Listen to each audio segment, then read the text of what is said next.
working with like sleep researchers as well, and to see, again, what is it? And, it's interesting because I always thought there was a proper sleep position because I tend to sleep on my back. Like I trained myself to do that.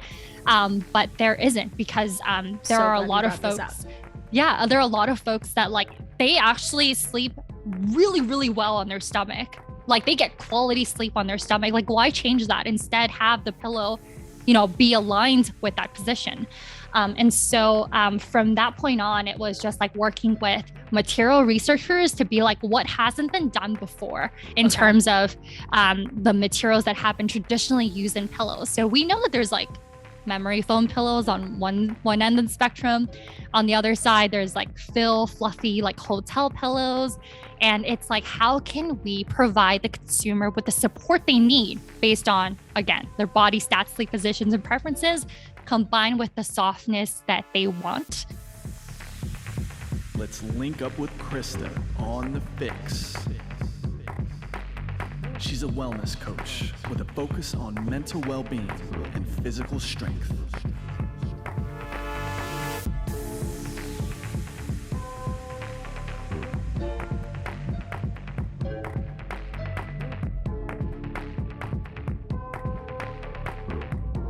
What is up, FYX listeners? Welcome to episode 60 of the FYX podcast. As always, I'm your host, Krista Huber, and I'm back for another episode with one badass guest. That is the CEO and co-founder of a custom pillow company called Pluto Pillow, Miss Susana Saeliu. Susana is 31 years old. And you guys, as you'll be able to hear throughout this conversation, I was just blown away by all that she's accomplished since starting her very first company at age 20. This is a story of someone who had a personal experience where she was dealing with a health issue, and the consequences were not a great shopping experience when it came to finding a pillow that was going to help her ease some neck pain she was having and just a better shopper experience all around. Susana pointed out throughout this chat that there's so much focus in the sleep space when it comes to products like your mattress or your linens, like different types of bedding. And when it comes to your pillow, the actual place where you rest your head every single night, it's kind of an afterthought, and yet it's super important.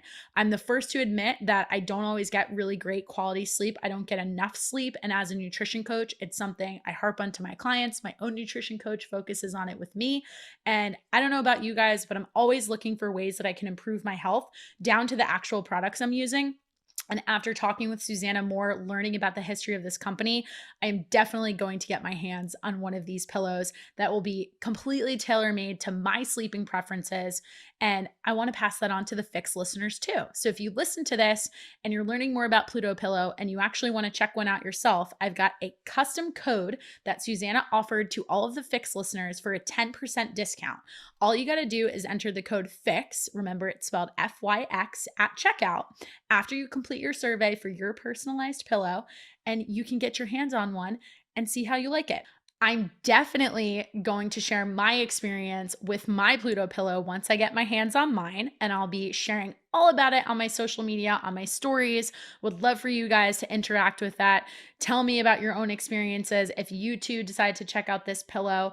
And I'm just really excited to have made the connection with Susana through this podcast and see where the company continues to go. She mentions at the end of this conversation that they're exploring some new verticals in the sleep space with different products. And she didn't give me all the tea, but she alluded to a couple of details. And I think it's going to be really great just based on how successful her company has been. We talked a lot about what it's like to grow a team and the fact that she's had employees who have been with her since day one, since the company was founded a few years ago. And she gave me some really great insight as a female founder, as a leader of a company, as a leader of a team, that I think for any of you listening out there who might want to start their own business or building teams or in leadership positions at your own companies can really find a lot of value in. But this is a bit of a longer episode because Susana truly had so much to bring to the FYX. So I'm going to let her take the mic and we're going to jump right into it. And I hope you guys enjoy.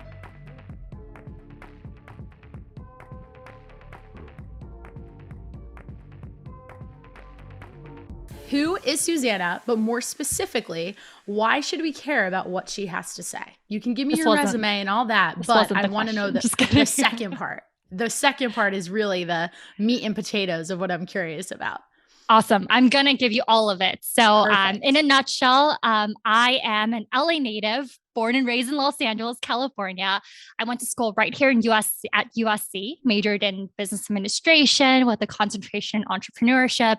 I ran a few companies since then, including one with an exit. It was a bamboo toilet paper company, and we can dig into that later. Cool. Yeah, Dabbled in a few industries afterward, like real estate, liquidation, before founding Pluto. That's now my full-time job. I am an adrenaline junkie addict, big electronic music lover, and a huge car enthusiast. So the second part is this is an awesome podcast, and I'm here being interviewed by you, so you should probably listen. Well, I do appreciate that. That might be one of the best answers I've gotten for this question. Hopefully I don't screw it up with this next part. But I believe that I've built an amazing, venture-backed brand from scratch with no previous experience in the startup world. One that has been on Shark Tank, The Today Show, and countless other publications. And most importantly, along the way, I've somehow assembled an amazing team. I love coming to work to, and I couldn't be more proud of them. And I've learned a lot along the way. I'm not shy about sharing all of my mistakes and successes that have led us to this point. And all in all, I'm really just a normal millennial who has a ton of passions. I feel that if I can do it, others can too.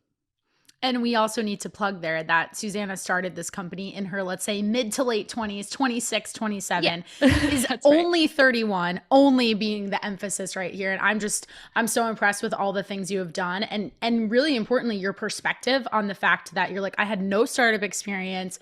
I didn't know I was going to go this route. And it sounds like you've had a really diverse career leading up to this point in a very short time. If you think about the timeline of when we graduated college up until today. So I'm really excited to dig into all of that because I think something that's come up for my show and just my own personal journey and kind of getting me to a point where I do now have a podcast and an online business and nutrition coach, work in the marketing space for fitness. Wow.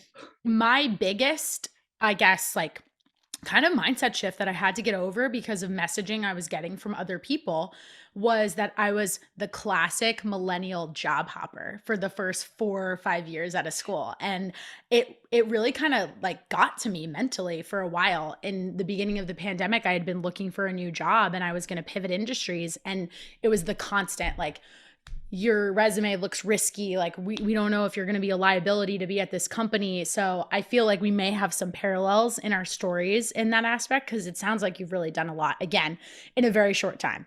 But before we get into all those details, and I'm eager to do it, I have to ask you the fun question. And I've got my little cup of coffee right here. My brother actually got me a new little mug for Christmas and I'm excited with my FYX branding on it. We're very on brand these days. Love it. What do you like to drink in the morning? Are you a coffee drinker? And if you're not, it's okay. Can I say Hong Kong milk tea? Does that count? Sure, that counts. Yeah. I could share a little bit. So my workday doesn't really start until I have like a Hong Kong breakfast with like a piping hot Hong Kong milk tea. I don't drink coffee that often, about like maybe once a month I do, but I imagine the caffeine kick hits just the same. And I think the internet tells me, depending on how you prepare it, it's like, it could be 73 milligrams to 220 milligrams of caffeine. Oh, wow. Okay. So now you have to tell us the recipe for the Hong Kong milk tea. What's in it? So I cheat. I go out and drink this delightful breakfast and beverage. These places actually open at 7 a.m. in the morning. So I get there and then I have it and I start my day off energized. And then from that point on, I'm good to go. But I do have a green tea here for our podcast. There we go. Yeah. Perfect. We're hydrated. We're ready. I love it. Well, you seem like the type of person who also has naturally plenty of energy. And you mentioned that you're an adrenaline junkie. So maybe we should start with that, because I feel like that kind of vibe kind of goes hand in hand with somebody like having their thing with their coffee. At least that's my feeling towards my coffee, and that kind of being like what gets me excited and ready to go for the day. A little bit ritualistic too. So I have to ask, unpack that adrenaline comment for us. Like you mentioned cars. What other things are you interested in, and how did that transpire in your life? Like how'd you get interested in that? I think so. going back even as young as when I was like super, super small, like 5 or 6 years old, I was always a type that wanted to seek out like the tallest roller coasters that I could ride on, that I could like, with the height limit and everything. Yeah. So I've always been some kind of like thrill seeker. I don't know what it was. I think I was kind of born into that. And I like, going fast and things like that. And I really like high stakes situations where there's a lot of uncertainty. So no matter how much you prepare for someone. Or did they think that this was like out of left field? I think so. They do think a little bit of both. They have that in them, but I think they also feel sometimes that they can't really put me in a box. Like you're like one way, and then there's another way. So it's like a lot of dichotomy. I feel that I love, and so, back to cars, I guess, before we talk about anything else, the day I got my license was like the happiest day of my life. I've always dreamed about driving. And even these days, it's part of my ritual to, when I go home and, I set the tone, I really pay attention to the road. Like it's the one constant kind of, after a very busy day or even going to work. But then, since I got my license, I started going to the racetrack with my own cars, competing against myself, my time, going go-karting and competing there with other people. I was hoping you would bring this up because I think it's really cool. So I teed you up for this question. You did. But yeah, I think I've always, I've done a lot of skydiving. I bungee jumped off the second highest point on Earth, which is the Macau Tower. And I can't wait to do it again. Oh, okay. So cool. You've seen that Macau Tower? So yes, it's did you go to? I did not jump off of it. I can't say that I had that experience, but I did as I mentioned too, I studied abroad in China and we took a trip to Hong Kong. I wish I had gotten to stay longer, honestly, because we only went for like maybe 5 days total. And we actually went to a lot of the provinces outside of Hong Kong because it was for a class where we were learning about some of the factories and like the business relationships with the US and making product. So we spent maybe 48 hours in Hong Kong, like proper. And then we were only in Macau for like a day. It was really short, but it was the first time I had ever been to any kind of casino, believe it or not, was in Asia, not in the US. Not here, not in like Vegas. Because I've never been to Vegas and I'm from New Jersey. I'm not that far from Atlantic City or anything like that. And like Pennsylvania has a lot of casinos and stuff, but I just never done that. So the first time I walked into a casino was actually in Macau. That's a very place, high like bar, a high, right? high bar to start off. That was the first Venetian I saw. Yeah. So very interesting, but yeah, that's really cool. I know what I wanted to comment on. I was going to ask you another question, but I think we have to go back to what you said about the calming factor of the road and being constant, because you may probably be the only person that lives in LA and would make a positive comment about driving. So I wanna know a little bit more about that, because I feel like that is the complete polar opposite of anyone's classic comment about like, oh my God, LA traffic. So it's interesting that you feel that way, but I think there's a lot to say in that point, because I think it's almost like a meditative practice for you is kind of what I'm hearing. So much. Has it always been like that for you since you've gotten your license, or is this something you've realized over time since growing your business and honestly probably having pretty busy, challenging days, and like that's your kind of your time? You just hear the sound of the road. Maybe you don't even play any music when you're in your car and you're driving home, just kind of reflecting on your day. Yeah, I think it's a bit of both. I've always, since I was so passionate about driving, I've always had this feeling that the road is something that's like really meditative, like really feeling the car hum through. I drive a manual transmission car, so I love feeling, going through the gears and like, sometimes when it's kind of empty out at night, you hit that corner perfectly on the freeway ramp.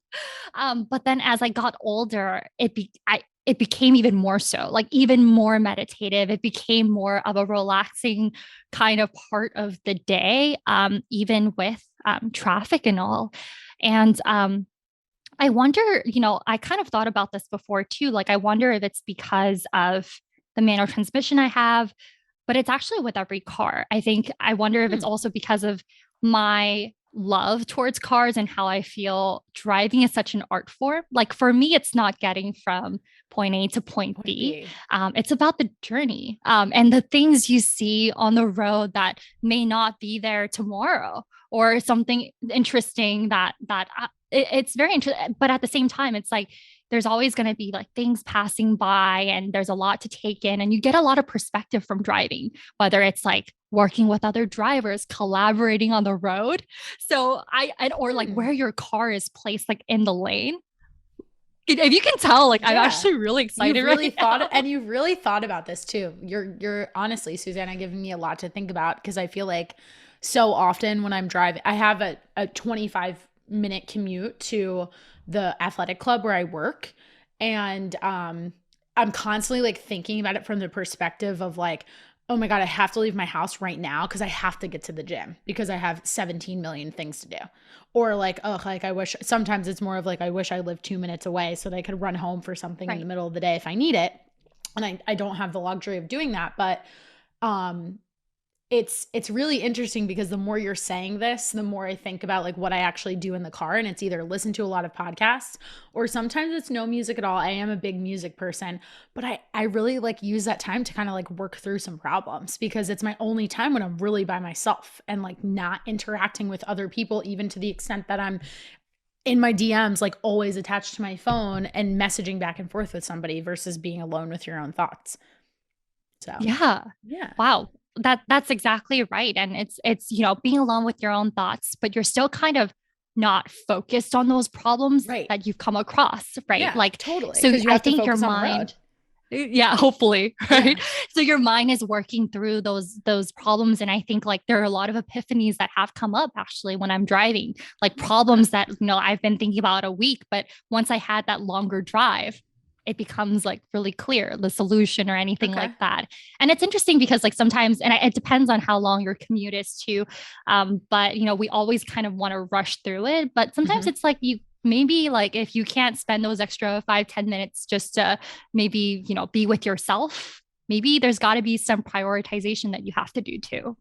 I love that. That's so beautiful. And if anybody's already made it this far into the conversation and wondering when we're going to start talking about pillows, I promise that we will in a second, but I'm really interested in your perspective on this. This is truly very thought-provoking. And this could be another episode. Yeah, this could be a whole other podcast, was what I was about to say. I was like, I think we have to schedule a few episodes with Susana, because there's a lot to say here. But, to jump into it, I think my natural next question is, how is a person who's clearly very passionate about cars, why pillows? Why sleep? Like, why that industry? I mean, we talked briefly about it being an industry with a lot of disruption just in the bedding and mattress space, and companies like Casper, Brooklyn, and we could literally spend the next 20 minutes shopping a million. But why pillows? Like you mentioned that you worked in real estate. How did you get to where you are right now? I think it's interesting to note that it's not like I wanted to disrupt this industry, or I was like looking for it, or I was like, I always wanted to do pillows. I had no idea. But I think like many other founders, the idea came from a truly personal experience and shopping experience or frustration that I acted on. And I wanted to prove out whether my theory was correct. So, as I mentioned, I had a bamboo toilet paper company before I exited, I sold it. I've always had this passion towards consumer products and the things that we touch and feel every day. How can we dramatically improve upon it, both from a product and experience standpoint?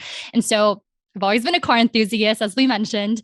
And there was a time between my first company, Cora, the bamboo toilet paper company, and Pluto, where I had more time to take my cars to the track, to go karting. And I started getting really bad neck pain. And I got to a point where it was starting to affect my track times, which is a huge no. Like nothing can affect my track times. But like about a month in, I started seeking help. I went to family doctors, physical therapist, and I discovered that my pillow could be the culprit because I've been sleeping on the same pillow for 10 years. I'm kind of embarrassed to admit that. But isn't there a stat out there? Correct me if I'm wrong, because I feel like I've heard this on a podcast, or maybe I just read it in doing research for this conversation, but something about how like most people, the average like life of their pillow is over 7 years, and it should really be replaced like way more frequently than that. right? 12 to 18 months, actually. That's what I thought. Yeah. Like I knew it was less than 2 years, but I feel like I read somewhere, I'm going to have to look it up instead of just like randomly spitting out these potentially inaccurate facts. But I just feel that's sticking out to me for some reason, the number 7. I don't know. But I like, so that education component Mm-hmm. wasn't there, and I didn't Yeah. know, right? But from that point on, I got just really excited about the possibility of a solution. I started, offline going to stores like Target, Bed Bath and Beyond, Costco. And you know how you go to the stores and you start feeling like pillows. There's like racks of pillows and you're feeling them through like dirty, like thick plastic bags and going like Right. this in stores. And, nothing is really actually the right fit when you take it home and you try and return it. Some can be returned, some Right. can't. And, and then the other option would be to go online. So like an Amazon or like just Google search and everything And out you don't there get to test it. That's true. And then there's like all these one size fits all options or like adjustable ones that were cumbersome. All of them are just like so hard to compare to one another. Like one size sleeper pillow would look so different from another. Sure. And after, finally buying and returning over 7 different pillows, I just knew that there had to be a better way for the modern day consumer. You were mentioning there were all these mattress companies out there. And pillows were such an afterthought that I found, like buy a mattress, get 2 pillows for free when it's something that's like such an important part of our sleep too. Like it goes beyond the mattress, it goes beyond the sheets. Yeah. Your pillow is so important. And so that was kind of like the kind of genesis of the company. Like, what if we can approach this product, one that everyone needs, in a more scientific, data-driven way, and really shake up the purchasing experience, approaching to see if we could make a real impact to the pillow industry return rate, which is 13% at the time. And within 2 years, we got it down to less than 7%. So we're working on half. That's amazing. And I think, to your point of like the experience of having difficulty returning it or even testing them and all of that too, when I think about it, we were saying like embarrassingly, we don't want to admit how long we've had a pillow for. I feel like part of it is when you do find a pillow that you like, you don't want to like get rid of it because there's this little like fear in the back of your mind that you're not going to get that same pillow with that same feeling. Little do you know that the pillows, I guess we'll say it has diminishing returns, right? Like you keep sleeping on it every night, it's not going to perform at the extent that a newer pillow does, hence why we should be replacing it more often. And I'm sure you know a little bit of research around this or any like data around this, but I would have to guess that with people keeping their pillows for so long, not only from the user experience of how it feels, but I don't even want to know about like the cleanliness of them. Like that is the true. pillow itself, right? Forget the pillowcase. Like most people aren't washing their pillows if I had That's to very guess. true. Echoing your comments, we've seen a lot of our customers actually when they're in the questionnaire process to create their pillow with us. In the optional details part of the questionnaire, they would share things like, I've used this one pillow I love for many, many years, and I know it's time to give it up, but they don't make it like that anymore. And this is how it is. Yes. And then they would share how it is. And then we would actually be able to create that for them. And we would then like keep that build on file for them. So if they ever want to come back, we could make that happen. But yes, like Genius. to prolong your pillow, definitely like just not even the pillowcase, wash your pillows every like 2 months, toss it in. And there are ways that you could do that. We can go into more details, but that would prolong the lifespan of your pillow for sure. Well, that's just a really not cool 10 years though. Yeah, not 10 years. We still are encouraging you to change it in less than 2, but that's just a really interesting genesis. And it is very much in a lot of ways, we were like, how are we going to transition from cars to pillows? But it's that natural, you have that entrepreneurial mindset that when you're identifying a problem, you're looking for a way to fix it. And you experienced that problem firsthand and you're just like, there's a way to do this that can be so much better. So I love that. And in the time since you had that initial experience of going into various stores, Target, Home Goods, wherever, up until today, how has just like, forget about the consumer feedback, right? And like people obviously telling you that, hopefully they're sleeping better. And I do want to talk about all those things, but I want to know on a more personal level, like if you just kind of reflect over the course of the past couple of years since you started this journey and really tried to figure out how you were going to make changes to the pillow buying experience, like what's the one or two, maybe even three things that have kind of just surprised you or shocked you the most? Wow. Big Um, question. So take your time. big questions. But a couple do come to mind. Um, I think one thing is how important preferences can be. So we are the first and only custom sleep pillow that's crafted to, your body stats, sleep positions, but your preferences as well. So someone who's a stomach sleeper, let's say, they would need a very thin pillow naturally because you don't want your head to be tilted up throughout the night and like just jack up your alignment in the long term. But it's interesting how, some people who are stomach sleepers, they prefer something really, really soft. Like they can't sleep unless it's a really soft pillow. But then there are folks who really want that thin, really, really firm pillow as well. And that plays such a big part in how they sleep because they also track their sleep. So they have, the Aura Ring, they have a Whoop, and they've shared this data with us too. And I feel like the preferences part has been really surprising. And it's, it kind of just like brings home the fact that pillows are so important. Like you can't be a one size fits all pillows. So that's one. Second is how many people have been bringing like, the pillow is such an intimate thing. Like they would bring it to traveling, like travels and throughout, and they would actually lose it. And then they would come back and be like, hey, I need another one. I left it in the hotel. I never expected that. And I think like last but not least is I think, I started this company because I've been trying to solve my own pain. And we can't ever say like, hey, like I promise this pillow will take away all of your discomfort. Right. But to hear stories like customers trying out for many years, going to stores and not finding the right fit, like kind of echoing my own experience. And then they finally are able to get some quality sleep and they've been in, certain accidents and stuff like that. And this is the first time. And because of that, their lives are just, they feel so much better throughout the day. They perform so much better. That's the number one thing. And as we scale, we're hearing more and more of that. And that's just, that's enough. Like I'm so happy that we started this company. So yeah, I would say those three. Yeah, I mean, that last point, all of them are extremely relevant and valuable. But the last point, just even from a health and wellness and, nutrition perspective, even because I spend a lot of time talking to my clients about sleep. I also talk a lot about sleep on this show because I am the queen of not getting enough sleep.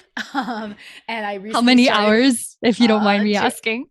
My nutrition coach knows the answer to this, and I don't even like to share. But I'm going to be honest, it's some nights it's only 5 hours, some nights it's only 4.5, because I tend to put a little too much on my plate, Susana. So for me, it's a lack of consistency.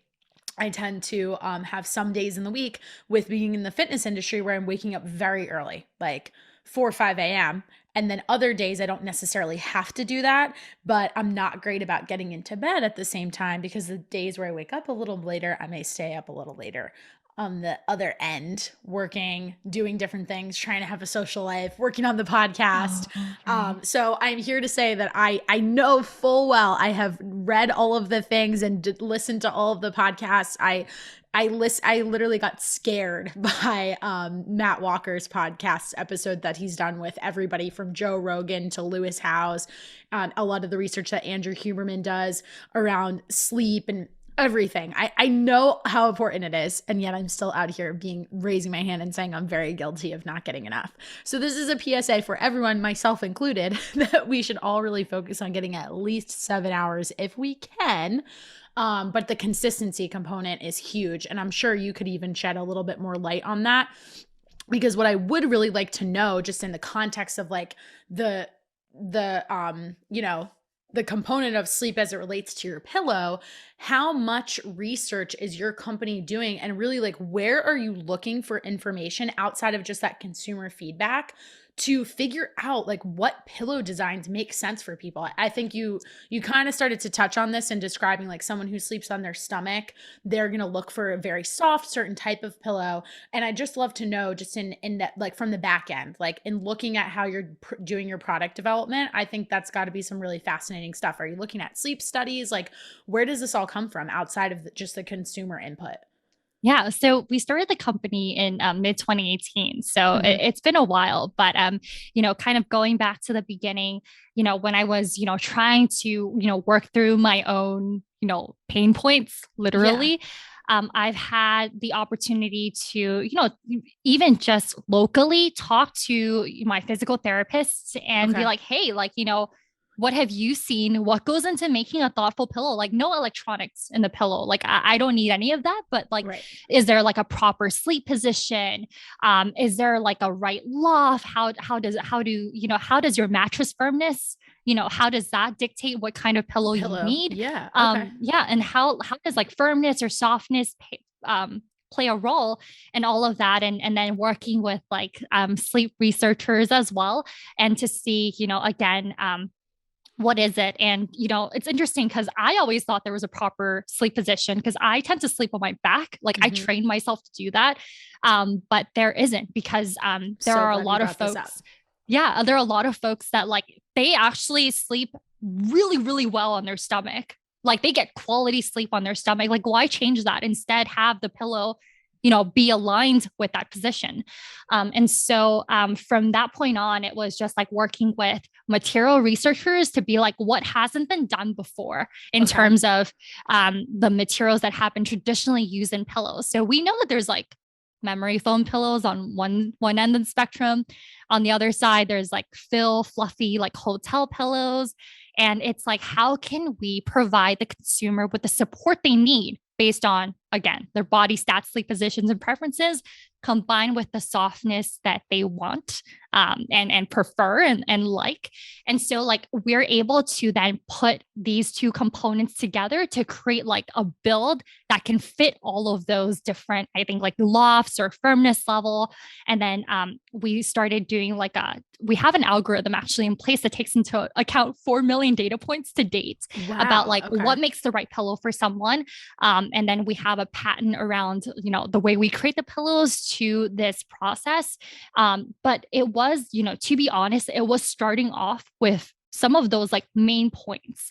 And then afterwards, we didn't have too much money at the time because we were just starting. I'm happy Mhm. to go into like the bootstrapping phase that we went through. But then it was then having this computer model that takes into account these points and having the customer feedback come back and be like, is this not working? This is working, tweaking it, and it's just getting better and better with time. So as I mentioned, we had, the pillow industry return rate is 13%. We halved it within 2 years, and That's so cool. we're continuing to make progress on that as well. We also have a sleep advisor on our team now, Dr. Samina Ahmed Nice. Horgi, and she, we talk a lot about like different clinical studies and on sleep, and it helps us dictate like what products we should come up next, and if we need more variations, less. And fun fact, we started off with like 25 variations, and now we do over 35 just to hit, everyone's needs, but still in a very scalable way. This is a good segue into talking about, just your experience with starting the company and bootstrapping.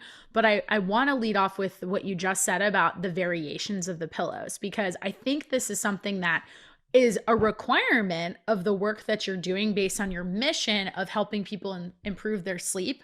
But from a, let's say, investor or business perspective, it's almost like the polar opposite approach. Someone would probably advise the average person who's starting with a product to only start with a couple SKUs. But in your case, you couldn't do that. It doesn't align with the mission of your company, right? Like you're here, there, it's not a one size fits all. So, how did you position that to a potential investor? On top of the fact that I think we've already made this kind of clear, like pillows were an afterthought. So, were you going to people who were hoping to invest in your business and they potentially saying to you, like, why do you care so much about pillows? Like, did you get that That is feedback at such any a good point? question. This is going to be long, but I have a Go for lot it. to Yeah, unpack I want there. to hear. Um, It was like three but it's questions in one, in fairness to you. So go for it. no, I love it. This is exactly like, it kind of goes back to like, why did we start? Do we really want to be just another pillow company? There's 80,000 brands on Amazon. Like, we don't really need more stuff unless it's like a 10 times, 100 times better experience. We really don't need more pillow. And to be frank, I don't think we need another bedding company out there unless you're about to do something that's really, I don't want to say disruptive because it gets used over and over again. Yeah. And so that's why like in the beginning, um, we didn't set out to raise money. What we did was me and my co-founder were stuffing pillows in our bedroom. We rented a small space. We were stuffing like different, weird foams together. We got from like a couple warehouses down just to like get down the densities, right? Okay. Of like what would fit for this type of, person, going back to, the like different physical therapists and sleep researchers and getting their input. And then like, he was the more technical person. So he created the site. He created the algorithm and model that takes all these like into account, like assigns weights to these questions. We have an 18 question questionnaire now. Yeah, it's really cool, by the way. Thank you. And then we really just put it out there. We were like, is there a market? Is there an appetite for this? Are pillows as important to people as they are to like my experience? Like just testing it like a scientist, right? Like and approaching it from that kind of thought process. And it was terrible actually, because when we launched, I was just so confident that we created an amazing experience in site, and it was like 4 weeks and there was like crickets and it was hard. And I don't know, like we didn't run any ads or anything. I was so naive and green and coming out of like a bamboo toilet paper company that I put on Amazon, which is a marketplace. I was like, it's going to be the same, even though it's like our own website. Like who knows who you are, right? It's so different. But then, I got back up, I started like stalking different journalists, editors, whoever wrote about sleep, and really just started pitching my heart out like, hey, this is what we're creating, write about us. And then that was when, some of the initial customers started coming in. And it was like a year in, and 1 in every 5 customers became like someone who also was referred by someone who already has our product. And it's just started having this like social sharing effect, and people started talking about our process and like the dinner table. Like nobody talks about pillows, and like just starting to see that. And then kind of going back to your point about investors, because we were then able to prove out, like we started growing really, really quickly from that point on. And, it's almost like I proved it. And I feel like, investors, if we have the right partners, will only add more fuel to the fire. But it's almost like take it or leave it. But also because of that, here is how we're going to scale it. Just because we're customized or custom or like a little bit more bespoke doesn't mean we didn't create a system that could be scaled and could be done quickly or just as quickly as like a manufactured one size fits all product. And we have, like, I'm sitting in our office now. Across this wall is like where we create all of our pillows and ship them throughout the US within 7 business days. And so it's like, thinking it through like, okay, that's the investor point of view, totally understand. But at the same time, if you don't believe in us because of what we do, I don't think I'd rather not. I'd rather not kind of go into this together. And so I really believed in what we do. I felt like we could be a huge company. I know there's a company out there that sells over $300 million of pillows a year. And they're they're the antithesis of what we believe in. And so I feel like we can be that for the modern day consumer. And we're working on that while still, having a really broad mission about like, kind of what's next for the brand. Now it's like, are we more of a pillow company? Are we going to go beyond that? Sorry. And that's a very long-winded kind of answer. Great. But yeah, that was great. That could work. Yeah. Yeah. We got so much about your perspective and just the thought process. And I'd also love to know how much, there's a lot of confidence in what you just said, even though you were really quick to be like, I was naive. I think you can kind of see the evolution in your thought process in terms of you really understanding now today that focusing on like just kind of like doing this like down and dirty, like literally stuffing the pillows yourself and that bootstrapping like that you described, like that really actually wound up serving you because it seems that a lot of it had to do with timing of when you ultimately started looking for capital and engaging those investors. What I'd like to know, if anybody's listening to this and they may be thinking about starting your own company, we kind of brushed past this and just talking about your previous experience, but obviously you've mentioned the bamboo toilet paper company, it being a really different beast. However, how much of your experience with that company did that influence some of the decisions you later made with Pluto? Oh, that's a very good question. So when I first started that first company called Cora, a bamboo toilet paper company, I was still in college. I was 20. Wow. Okay. That's so cool. And it came out of, a research project, just finding out that we cut down 27,000 trees a day for toilet paper for a couple seconds of use, and how like Yeah, isn't out that there, wild? that's so wild. Still, like today, it's like, oh wow, that's a lot. And then the other alternative at the time was recycled toilet paper, which means you take into like receipts and all of these things, and you use a lot of chemicals to clean the paper. A lot of people had sensitivities to that, and I was just very curious again, like, is there another better material out there? And came across like things like sugarcane, cotton, and things like that. But bamboo is interesting because it's a weed. Essentially, you cut it down, it keeps growing. Right. But that's to say, like, I started getting really interested. I started drawing the packaging out. I didn't really know what I was doing, but then I started sourcing the material, and I just really had an idea of what I wanted to see in a brand. And I was just thinking, like, I'm young, I could put down like a little bit of money that like, I saved up, and not like a major risk. Like if it worked out, you not were at still all in school. And like, I was using like Amazon, like Yeah. FBA, and then it became the number one selling bamboo toilet paper on Amazon. And there wasn't really like a lot out there at the time. Like right Sure. now, I feel like it's like a really good, like there's a lot of venture backed kind of bamboo toilet paper companies now. So I was a little like 10 years too early. But going back to that, it was very lean, and I really wanted to know every aspect of the business, from Okay. everything from like filing the trademark or like the patent or like drawing the packaging. And I continue to have that mentality. So that first company was completely bootstrapped. It was not like no angel investors or anything. But then the second kind of rodeo, I was just thinking, I was just thinking, I took a lot of my experience to build it. And granted, the first 10,000 pillows, me and my co-founder created before we hired anybody. And Wow. that was taking that mentality to the second company. But then it's like, okay, cool. Now we're at this level. Let's see if we can find the right partners to take us to the next level. And that was what happened. We got into an accelerator called 500 Startups in SF, one of the best accelerators in the country. And then we raised a $2.1 million seed round. We've filmed Shark Tank. We aired on Shark Tank. That was another beast too.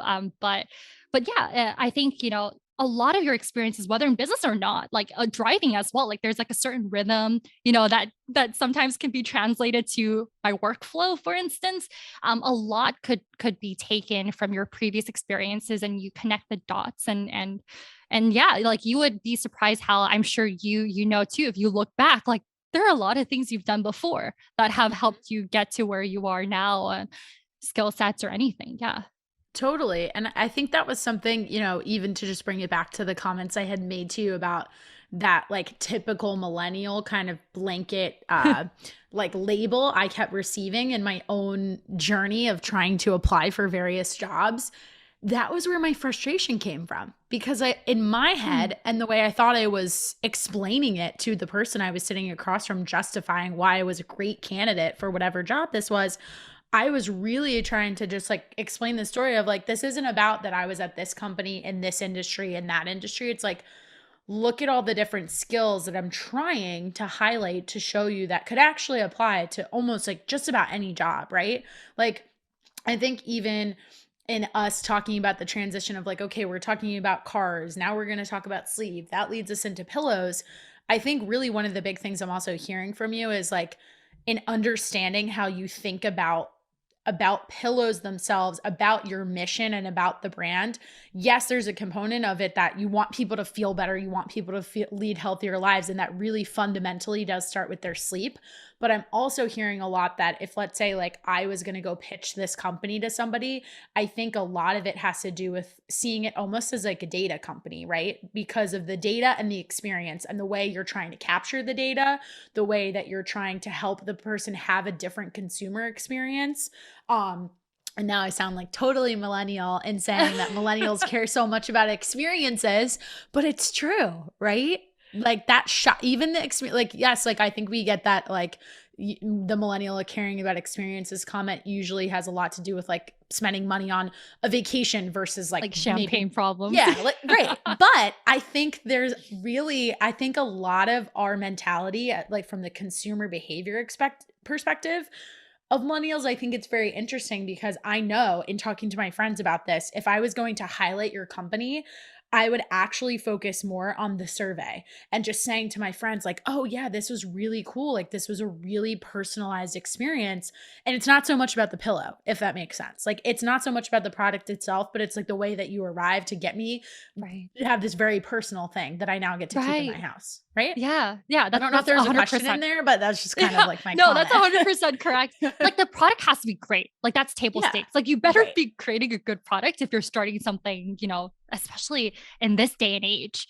So it's like the things around it as well. And we're so customer obsessed too. Mm-hmm. So that's like part of it. Like what people don't know is that not only do you get a good freaking pillow, but you get like really award-winning customer service that gets back to you within 2 hours, no matter, when you email us, and we'll do anything we need to get your pillow right in the off chance that like something is a little off, because this is a very subjective category. Mm-hmm. And that's kind of all built into it.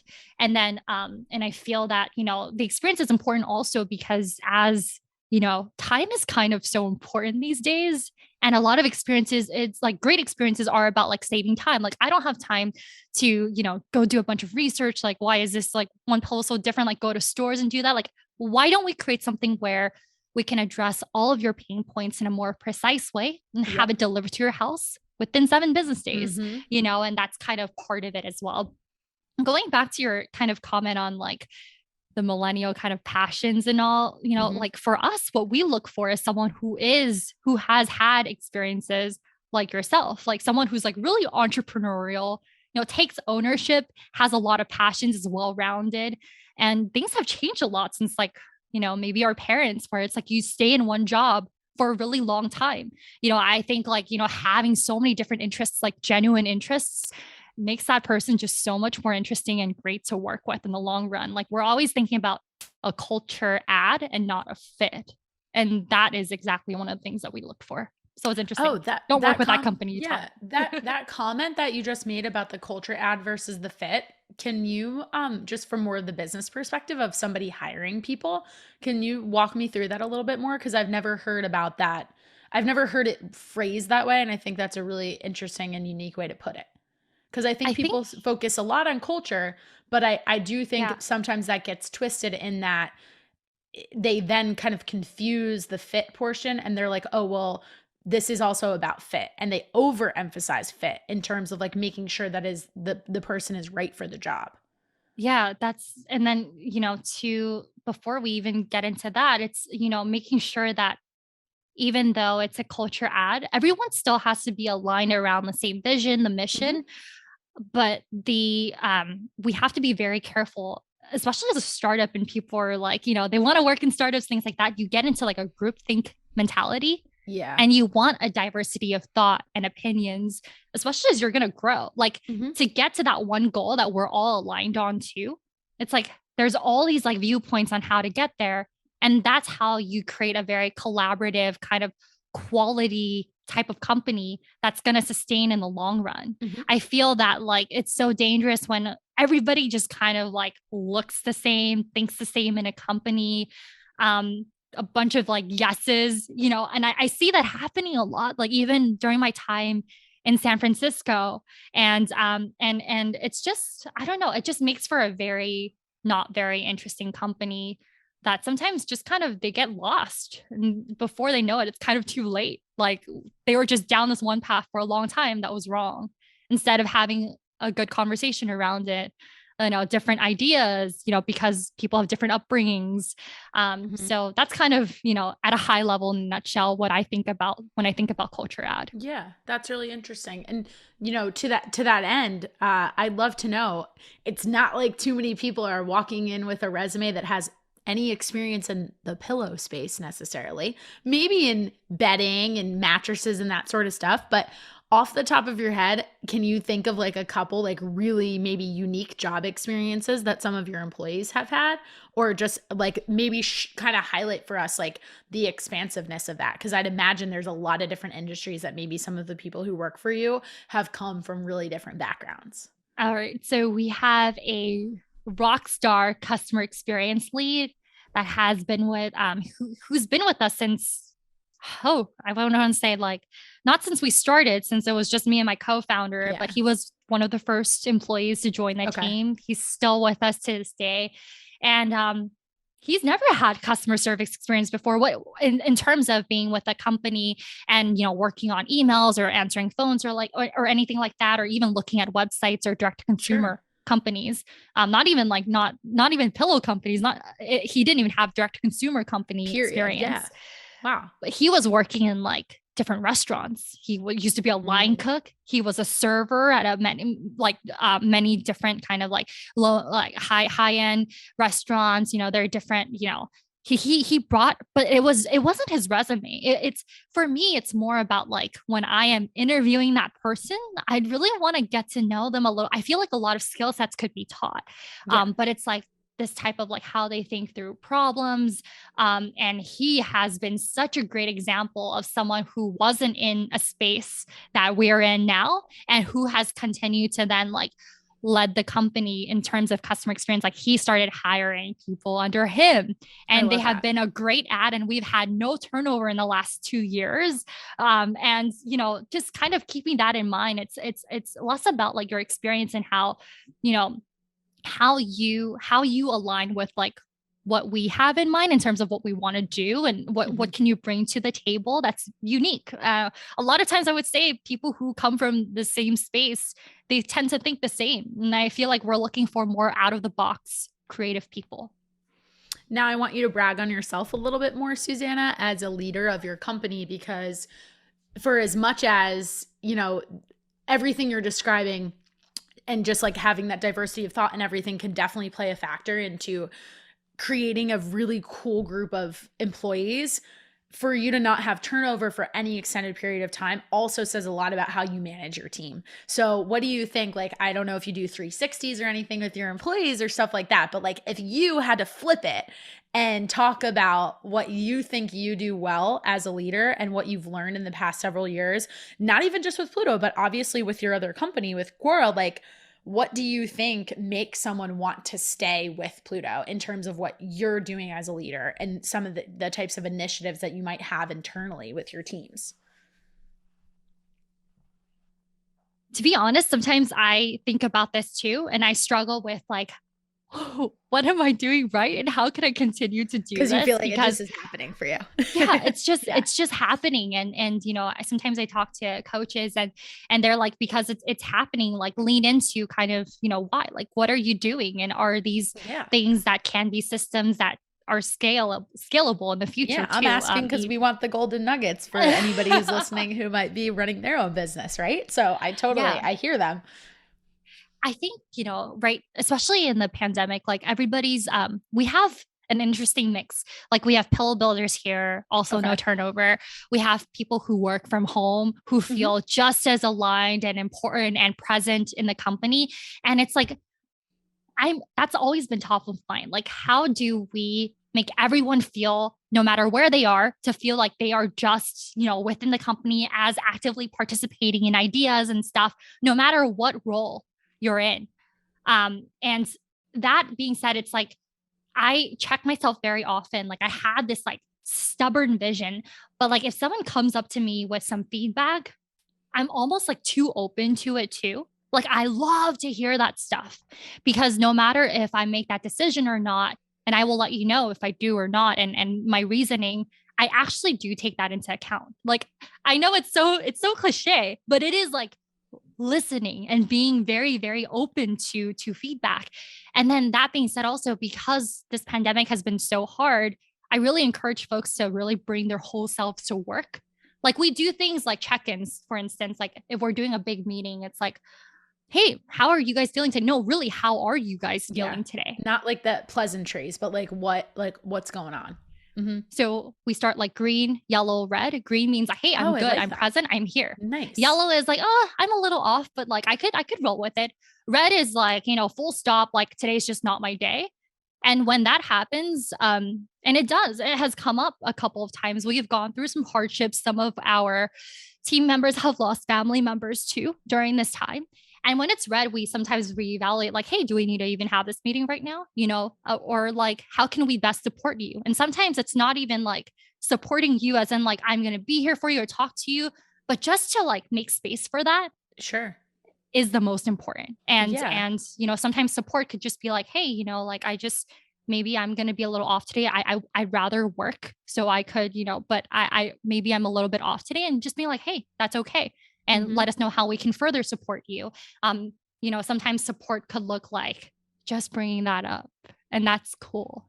I have a lot of respect for that, because first of all, I want to acknowledge the green, yellow, red approach, because I really like the fact that you could still be a little guarded if you need to, right? Like, yes. it gives you a way to answer the question without saying too much if you don't want to, especially if maybe you're leaning more towards yellow, red, right? Like, sometimes we don't, if it's like a team meeting like that, maybe you only have the relationship with your direct boss that you want to like really tell them like, hey, this is kind of what's going on for me. Or maybe you just don't feel like elaborating for whatever reason, right?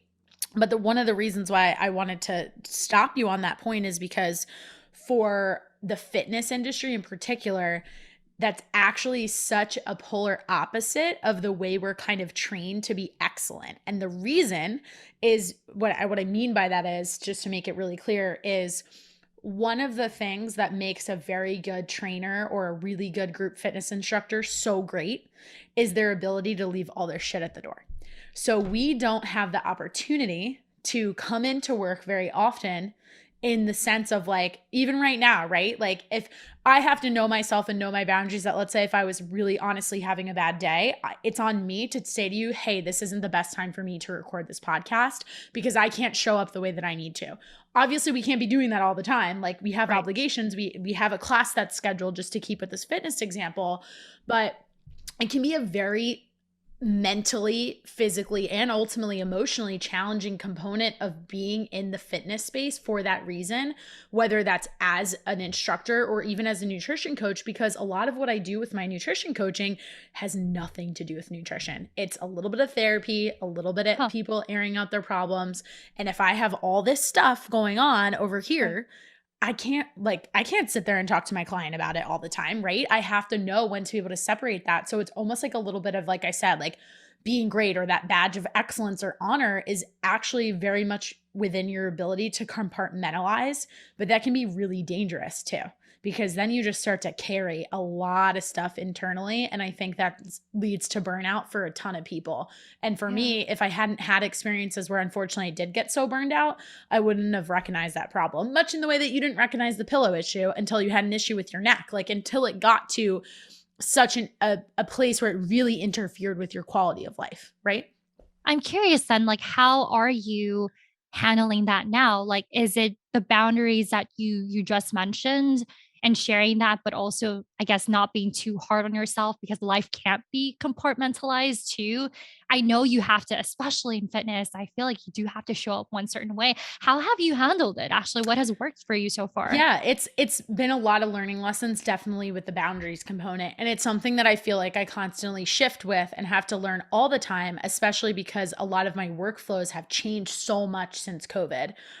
First and foremost, one, just from the period of time where everything was online, it was at first, I think, really great for a lot of people, because we figured out ways to kind of scale our coaching in capacities that you couldn't necessarily do before.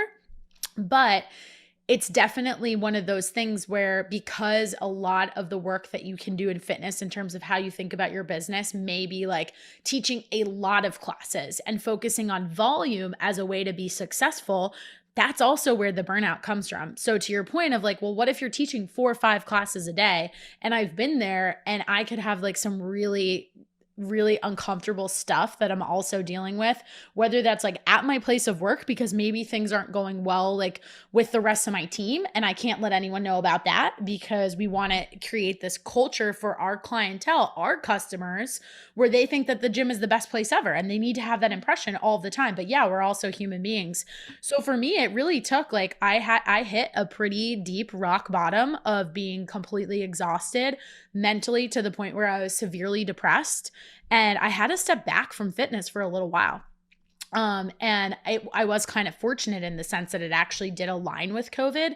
But even pre-pandemic, I had quit my job for a lot of the reasons that I just described, because I was like, I don't know if fitness is for me for this exact reason. And I appreciate you kind of asking me the question now, because, you know, like I was to a point where like, I was, like I said, my 4 to 5 hours of sleep per night, that started a couple years ago. And not to blame the fitness industry by any means, because that's my choice. And like I said, I know better, but it was just a tough way to keep that sort of schedule and just keep going with the expectation of being the person who, frankly, like the way to kind of think about like this fitness schedule is you're kind of working like during people's like downtime, right? So, or their fun time in a lot of ways. Yeah, so it's just really opposite of what the average person is doing who has that classic, typical 9 to 5 desk job. I used to be in finance, so that was a really big shift for me, but it was one I was excited about because I didn't want to be behind a desk all day.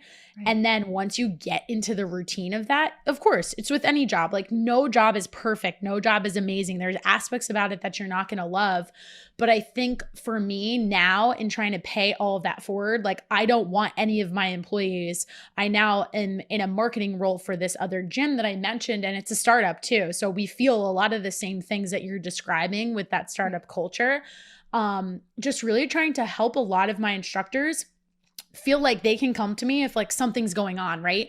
And facilitating those conversations, because honestly, it's no knock to these people. I think they just didn't have that experience or training, or maybe they weren't reflecting on it.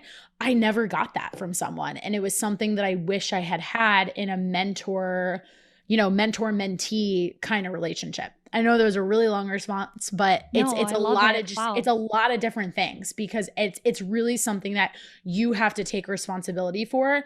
And I also owe a lot of credit to just having a lot of coaches myself as a coach. And it's something I encourage people to really think about all the time. I did a podcast episode not too long ago, back in December, explaining why December and the holidays were a better time to hire a coach than waiting until January. And a lot of that had to do with the fact of, hey, you know that the holidays are a hard time of year. Like, you know that these are the 3 weeks that typically interfere with your weight loss goals. Why not just acknowledge that for what it is and start now? Why do you need the new calendar to do that?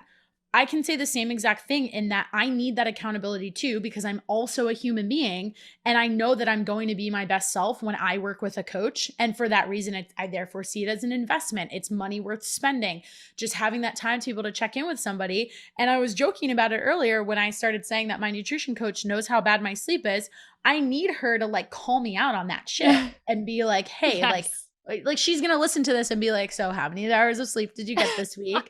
And I got my Whoop now. So it's like the data's in my face, and it's really reminding me that I need to prioritize it more, right? So it's like taking the ownership in as a leader, but as like just being the leader of yourself, if that makes any sense. Like, yeah, acknowledging the fact that you have to know what is and isn't going to work for you, but finishing that sentence by saying, for you to be your best self, not to use it as an excuse to be like, oh, I need time. Like, you know, because I think in a lot of ways, like things like self-care have kind of gotten like a little too perverted and are not allowing people to realize that you need to effing work hard to get your shit done. Sorry. Like, I'm very real in that sense that like, I don't want to be a part of team no sleep, Susana, because I don't think from a health perspective, I've done that and it hasn't served me, because I can only go for so long. But at the same time, we need to acknowledge that like there's the healthy boundaries. Like, there is a definition of healthy boundaries, but knowing that they need to be a little bit like on a sliding scale. Like there's going to be points where I'm sure when you were stuffing those pillows, there got to be a point where you and your co-founder were like, we can't be the ones to stuff the damn pillows and also keep our books in check.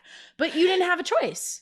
Right. Yeah. And also reach out to press and also like do Facebook ads and do creative and I'm sure talk to all you didn't get a lot of time to test those pillows because I doubt you were sleeping a lot. Right.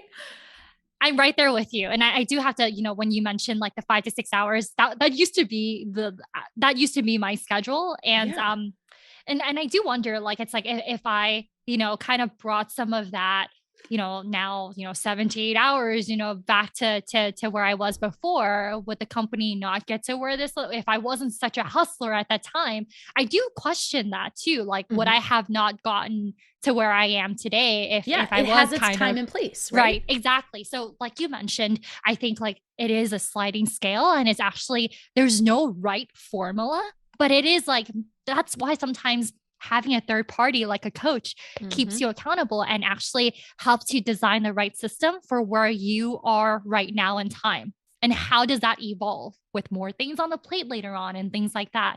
And so I feel like also, when you do kind of, at least like when you're aware of it, now that you have your Whoop, it's almost like, if you prioritize certain things, there are like things that you feel could take a little bit more time, like you feel guilty, but it'll also make you just better in the long run. And we have to keep in mind that this is about like the long game, right? Yeah. And I feel like sometimes that could be lost through the day to day, but it is like the long game, the North Star, and it's a marathon, not a sprint. I'm sure this is like a very cliche, kind of thing that people talk about, but it is balancing that.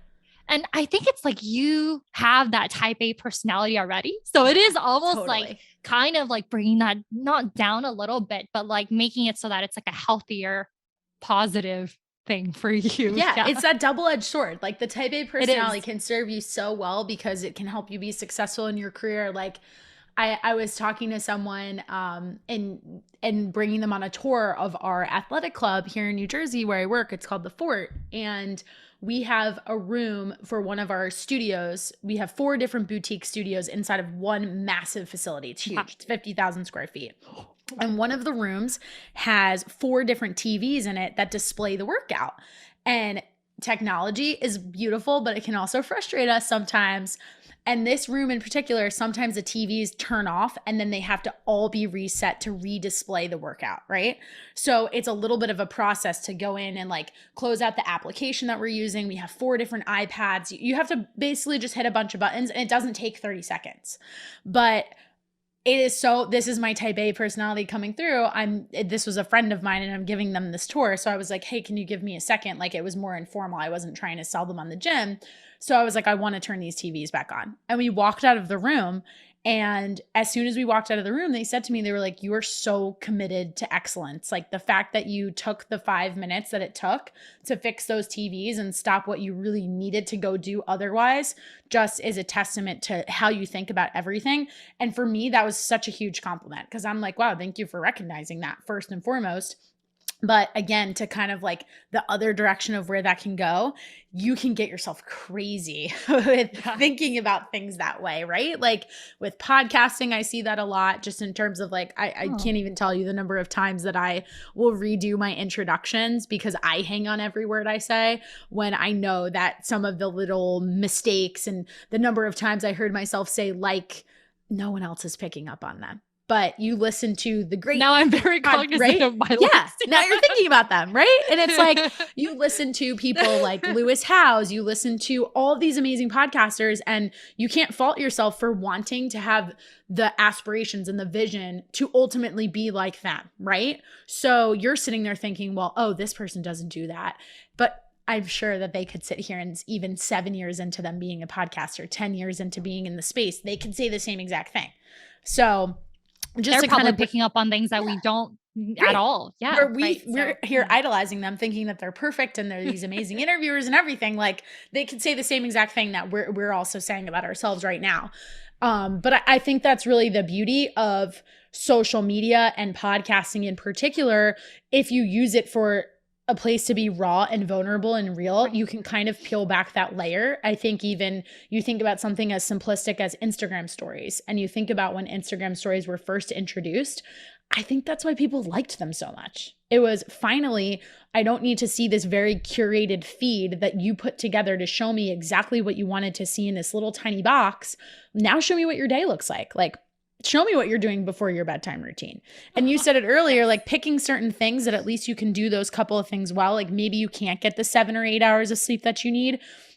I will say that's something that my own coach has really tried to harp on me. And then I have in turn made that a focus for my own clients of meet you exactly where you are. I can be on my computer kind of late at night. So something that I do that is like a non-negotiable for me, I have blue blocker glasses that are the nerdy.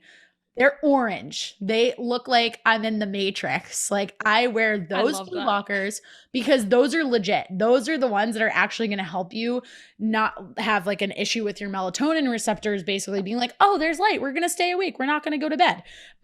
So it's just those little things, right? Like I could have a client who I'm trying to encourage them to get more protein. And they're telling me that they don't have time to eat breakfast because they've got 2 or 3 kids that they have to rush out the door, and it's going to look like a protein bar. And that's the best they can do. A good coach is going to say, okay, let's get that protein bar. You eat that, perfect. Check the box. But then the rest of your day, let's look for the other opportunities where you can get more protein. The frankly bad coach is going to be the one that's like, nope, we have to be rigid. Like you need to get that protein first thing in the morning. And I find with a lot of people I work with who have tried other diets before, that's where they can get really stuck in this space of, well, I have this rule about this food because I did that. And at the time I lost 20 pounds. It's like, but your life looks totally different, right? Yeah. So even with like sleep or with your pillow, right? Like for you, it maybe when you were younger, if you hadn't had the experience that you did where you're really hurting your neck, it sounds like it was really important to you that, like you said, nothing was going to interfere with your track times. Like you really wanted to make sure that you that was your execution of excellence, right? Like that was really important to you. So maybe when you were younger, it would have been great if you had learned more about sleep and as it relates to your pillow, but you just didn't. But now we have more information and your life looks a little different. And that information that you now have, like you have to do something with it. And that's up to you. Like that's on you. In my relationship with my clients, like I'm going to give you all the tools and I'm going to give you like 3 different journeys or 3 different paths that you can possibly take. But I can't get you to actually execute them on a daily basis. I can check up on you and text you and be like, hey, you doing this thing? But I'm not going to be that person that's literally like in your kitchen portioning out your food or whatever. Like I can't do that for you. And you have to want it more than me. We say in coaching a lot, it's kind of like the whole idea of like the minute that your coach wants something more than you failed. Because I do this every day. Like I could have this conversation over and over again with a client, and I do tend to have the same conversations often, which is a big reason why I record certain podcast episodes. I'm like, this came up 3 times. I should probably record something about this, right? But we can't do it for you. Like we can't do that work for you. So I know that was like all over the place in terms of like different tangents we can kind of go down and where we kind of want to so many the conversation. So much, yeah. And I do want to be respectful of your time too, since we are coming up on the end of our recording. So just to kind of tie it all back in together, like with Pluto and where you really see the company going, I think I'd love to know, I asked you the question of like, what has kind of surprised you over the course of building the company to where it's gone today? But now that you have what I think you said, 35 plus different types of pillows.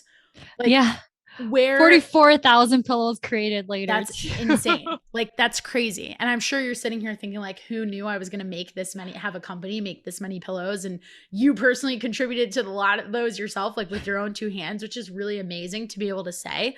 And I hope you take a lot of pride in that fact too. But where is like this idea of pillows as it doesn't become an afterthought and it does become more of a focus? Where does Pluto fit into that? Is it a matter of taking more of this information from the consumer and bringing even more optionality and offerings to be able to say in a year from now, you have like 60 plus types of pillows? Or what is like the goal? What's the focus for the next 18 months to 2 years? That's a great question. So our mission is to continue to develop products and experiences that maximize your comfort and sleep. And, we started with pillows. We started by like customizing sleep pillows at scale. And we still have a long way to go in that regard. We still have very like, we're really hyper focused on this. But we want to infuse the industry, the sleep industry, with a level of personalization and care and design and technology across all the products that we launched. And so we have a ways to go. We have some really exciting things in the pipeline coming up that I'd love to share with you, as things are happening in the future. But we worked with, like a stellar team at IDEO in San Francisco to create a very interesting new product that we're entering a new adjacent vertical in early here, like in the next 2 months. Nice. It's something that, you wouldn't expect from a sleep company, so I'm really excited to share more on that. And also, kind of keeping, partnerships open, like with hotels and, with more and more doctors kind of actually coming in and, seeing how we could help with their patients and, trying to see like the opportunities there to just create a bigger impact. Yeah, I'd love to know, I love the idea of hotels too, because like think about making an impact on a broader scale. And you mentioned the story earlier of people who reach out to you being like, oh my God, I left my pillow in a hotel. I need a new one. And how important that is. I mean, how great would it be for Pluto to be in a lot of these hotels and see if that like changes people's experiences and their relationships of like sleeping in a different bed when they're traveling. Right. We want to go beyond like a pillow menu even, right. Like, at the check-in process and have something very like more bespoke. Oh, I think that's awesome. That's like, I think, yeah, like, hey, adding to that millennial experience of like thinking about the entire hotel experience, right? Like that personalization, it's hard to be able to like place a dollar amount on that, because I think that's what's so unique about it and really being able to take something to the next level. But I'm really curious what your perspective is on working with doctors. And the reason why I want to know about that is because we're at, I think, a really interesting point in the intersection of a role like mine as a nutrition coach, of being a practitioner in the space who does have the skill set to be able to, I look at my clients' blood work and I try to guide them in making better decisions about their health that unfortunately should have been talked about in the doctor's office a couple years ago. And it wasn't. So when it comes to something like pillows and sleep, and that being a lot more behavioral, I've never been into a doctor's office where my doctor is asking me about my sleep. So what does that look like? Like what influence does Pluto have on doctors thinking about that sort of stuff? Because I don't think a lot of them, they just don't know. They're not trained in that. Like unless you're a sleep expert, like I don't want to say they don't care. It's just that they're not trained that way. Like that's not what you're talking about in med school. And I have this conversation a lot. Like I've had other nutrition coaches on my show talk about this. I've even had naturopath doctors come on my show and we've like really discussed like why this is the way it is. I'm not sure if you're familiar with the glucose monitor company Levels, but the founder, Dr. Casey, she and I talked about that for a while too. And it's just this whole mindset around being trained in very reactive medicine versus being proactive about it. So how do you think that pillows and sleep fit into that? Like, I really am very curious about what your conversations with doctors would look like. Right. Yeah. And, that's something that we are also, to be frank, also figuring out, like what is the right genuine way for Pluto to approach this, because we never expected to work with like medical offices or physical therapists. It just started because as we started getting a little bit more attention, after, the Shark Tank at Today's Show, I feel like that really thrusted us in the spotlight. And we started getting a lot of inquiries from physical therapists and being like, my patients need this certain type of pillow. Could you provide this for us? This certain feel. And so it's like, also taking that into account, like they've only seen like one patient and we have all of these data points and data sets. Like how could we like help their patients, right? But then at the same time, like you mentioned, it's also a caveat because sometimes I don't think they also quite like understand. Like they're just reacting from like a certain pain point, like let's fix it, to like really just, I don't know. And there are some physical therapists that are just like, hey, that are like, before it happens, as they're like, helping their patients with like other alignment issues, like thinking about that more proactively before it happens really helps. But that's kind of like something that we're exploring now as well. Cool. Well, I'm excited as you kind of navigate that world to see what takeaways you have as you go through that process and really start to figure out those strategic partnerships and relationships. I'll keep you Um, posted. yes, please do. Well, like I said, I want to be cognizant of your time because you're obviously a very busy person. And I do finish all of my shows with a little lightning round when I have guests on, but they're just fun questions, like much lighter than a lot of the topics we've kind of explored over the past hour plus. So I'm just going to ask you a couple more things and then we will let you go. You ready? Sounds good. I'm excited. Cool. All right. So we didn't get to talk about Shark Tank, and I'm sure that could be a whole other episode in and of itself. So in like, I'll do this. This is not a lightning question, but I'll try to make it short. Let's say in like 25 seconds or less. I'm not going to actually time you. How would you describe your experience of being on Shark Tank? Like, what are some of the words that come to mind when you reflect on it? Maybe in preparing for it and actually being on the show, like peel back the layers for us versus like what the person who's like the viewer actually sees when they're pitching. Yeah, I would say unexpected from all points. Like things that I thought were really hard were actually easier, or things that were easy were actually quite challenging. So we actually filmed in the height of the pandemic. They flew us out to the Venetian, created a bubble around us, and we were isolated for 14 days by ourselves. And the first people we interacted with were the sharks. Wow. It's about an hour and a half of filming, actually, at least for us. And they condensed that down to 8 to 10 minutes. So in a nutshell, they could portray you however however they would like. Yeah. Depending on whether you got a deal, accepted the deal, walked away from a deal, things like that. And it's what they don't share is that I think for me, airing, like having it on TV, knowing that it's coming on is worse of a feeling, more nerve-wracking than actually filming, for me at least. Okay. So that's something to kind of keep in mind if you're interested in trying out for the show. But it's also cool because like I think 40,000 people apply for every season, and I think only like a handful 100 something get filmed, and from that 90 or something get aired, like gets aired. So yeah, it was fun. Are you glad that it was something you did?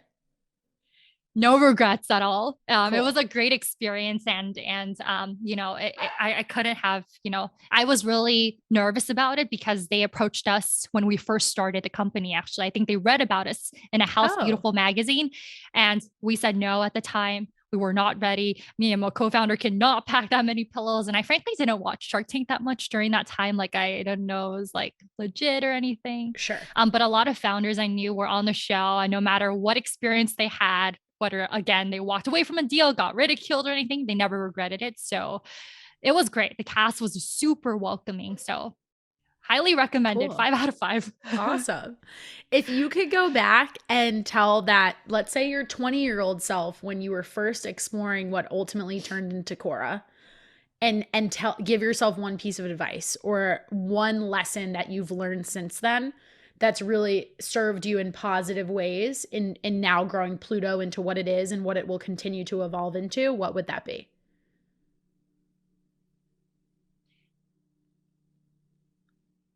I think it's be a little bit more patient and kind to yourself. I've always been the type that's like, what can I improve upon? Like right now, like even I think maybe after this podcast, I'm going to ask you, how could I improve upon, what we've done so far? But it's almost also like leaning into like not trying to figure out what's wrong with you, but like just leaning into your strengths a little bit more. That could be such a superpower.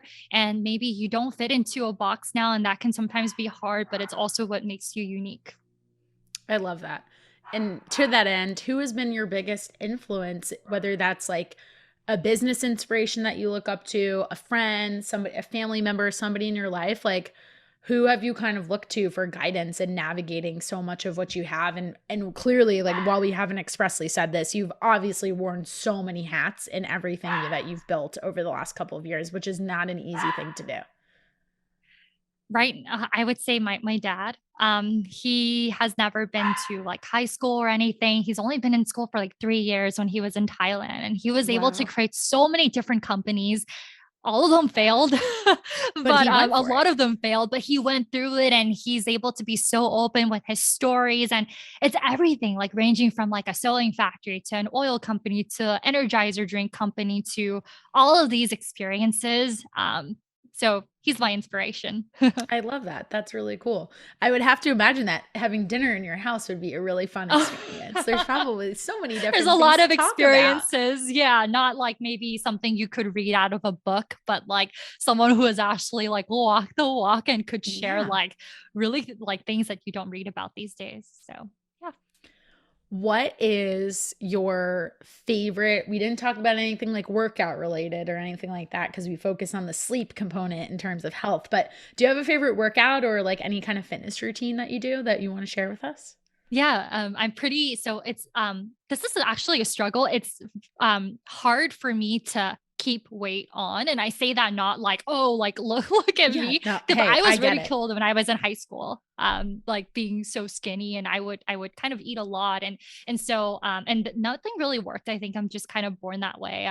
But I do work with a trainer as well. We do Awesome. some like just circuit exercises, and I love kind of incorporating just kind of weights to the whole body. Like we do a whole body workout like every week, and we start with legs and yeah, I don't do too much cardio though, which I should Good. be If you doing, saw but my last episode that I put out, you don't need to. yes. So, yes. Yeah. That's what I want to hear. That's I awesome. did my Love that. homework. Yes, you did. You totally did. All right, I got one final question for you, and then I promise we'll let you go. But this has been so amazing. We're absolutely going to have you back on as a repeat guest because I could literally talk to you for hours. So before we kind of wrap everything up, I need to know, what is Susana's shameless plug? If we could take just one thing away from this conversation today, and of course, please, like, I'm going to have you answer all the questions of like, where can we find Pluto on social, everything. Like we'll make sure we put all of that down in the show notes, but more in terms of reflecting on the conversation that we've just had and going back and forth for the last 90 plus minutes. If someone makes it all the way through to the end and they can only take away one thing from this chat, what do you hope that message is? I feel like if you have something in mind and you have a goal towards something, just don't be afraid to start, and don't be afraid to like Paul. I think like don't kind of get caught up on it being perfect first, or being a little bit more too polished. Like you want to be very polished. Just start. Like one step will lead to the other, and I think I'm kind of saying that to myself too, because that was something that I had to deal with and kind of overcome to get to this place. And I feel if I can do it, you can totally do it better, whoever's listening out there. And so that is my plug. I hope that counts. 100%. That is like the absolute best answer you could give. I'm obviously going to tie it back to your nutrition and fitness journey, but that's so true, right? Like if Yes. if you've even thought about working with a coach, like if you're struggling to even just walk into the gym, if it's just as simple as like putting on your sneakers, like you just have to start. And it does sound cliche, and it's like we need to go back to the basics sometimes. And I think that can be really difficult in the health and wellness space when we're constantly being bombarded with like, try this trick or this new trend or this or that, and then you don't even know where to begin. Focusing on the basics, just kind of taking what you said and taking it up one more notch. Like I think a lot of what you've highlighted in just describing like how you got to where Pluto is now, it wasn't necessarily rocket science by any means. Like you had a problem and it was based on your own personal experience, and you just asked the question, can we do this better? Kind of open-ended, right? And then you were like, Right. let's see where this takes us. But you Yeah, also like a had to science have, experiment. yeah, exactly. But you also had to have like that curiosity, and not necessarily everybody's wired that way. But if you know that something isn't working, I think this is what really I try to preach from the nutrition perspective with my clients, is like, half the time you already have all the answers inside of you. You don't need me to tell you that something you're doing isn't working. I'm just going to help you maybe think about it in a different way. And I Right. think that's Right. certainly what you've been able to do for having somebody even just go through the survey of asking the questions about their True. pillow, right? Like Yeah. a lot of the questions on that survey, I wouldn't really necessarily think twice about, but in it being presented in front of me and thinking about what my sleep is like, hopefully that prompts me to maybe make some other changes in my life in Right. terms of my health and wellness. Right, And that's right. Like awesome. whether or not you go with us, that's a good Yeah. starting point. Mhm. And it kind of, brings me back to like what you just mentioned before. It was like having that flexibility, like, to not just like this rigid thing, like where it has to be like right when I do it from the get-go, but it's just getting started and seeing where that goes and being open with it. Well, I love all of that. And like I said, we don't want you to go without telling us where we can connect with, whether that's you personally on social media, of course, Pluto. Tell us where we can follow along. What's the website? Give us all that information. And then I will absolutely link all of this down in the show notes because we've talked about it enough times throughout the chat. People definitely need to go take the pillow survey and get their custom pillow. Awesome. So you can find us at plutopillow.com. That's Pluto pillow.com, at Pluto Pillow also on Instagram and Twitter. And you can find me on Instagram at Saeliu. That's Saeliu. But you can also email me. If you guys have any questions, I'm down to chat and talk. That's Susana at plutopillow.com. And last but not least, if there's a fit here, if there's an interest to your viewers, I'm happy to offer FYX for 10% off. Perfect. Well, we'll put that down in the show notes too. And I have admittedly not yet ordered my pillow, but I need to because after I did all the research for the show, I'm like, I definitely need to get a new pillow because I can't tell you how old my pillows are because I literally don't know. So that's definitely a sign. My mom usually is really good about that sort of thing, more from like a probably interior design perspective. She's like always like changing things out in our house, but I don't usually have to worry about my pillows because she'll be like, hey, I think you need a new pillow. But after talking to our mutual friend Chase and learning about his experience with Pluto Pillow, I definitely can vouch for the fact that it seems to have made an impact on his own sleep. And as I've shared, that's an area I need to work on. So I'm willing to take all the different approaches and hacks and all those things. And I'm excited to be able to ultimately kind of continue this conversation by sharing my own journey with that, tying it into the data that I'm getting from the Whoop. I think it'll be a little cool science experiment for me to do.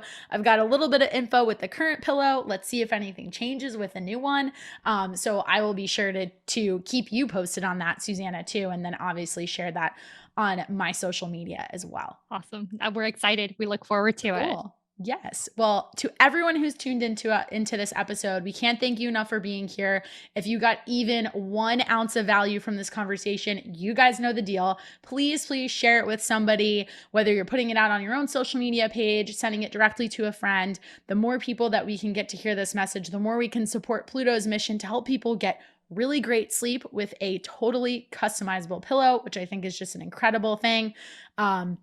And if you guys have any feedback, if you have any more questions, Susana, like she means it. She is really open to these conversations. And I just really appreciate that, Susana, that you've been so willing to just share. And like you said, maybe sometimes you look for feedback to such a degree that you're so open to it. But I think that's very admirable. And I think that it's something that I just don't take for granted with my guests because you have so much knowledge and perspective and value to be able to bring to the table. So thank you for that. And I just want to echo all of those sentiments to the listeners out there that I hope I can bring the same thing by facilitating these types of conversations. Like reach out to me if there's a question you have, if there's something you want to learn more about, if there's a topic that I haven't covered on the show. Like we're only a year in, we're literally just getting our feet wet. And that's the coolest part about it. Every week, like we take this in a totally different direction. And I think that's pretty amazing because I'm learning new things along the way too. But with that, we hope you guys have a fantastic rest of your day from wherever you're listening from, and we will catch you on our next episode. Thanks, Susana. Thank you. Woohoo.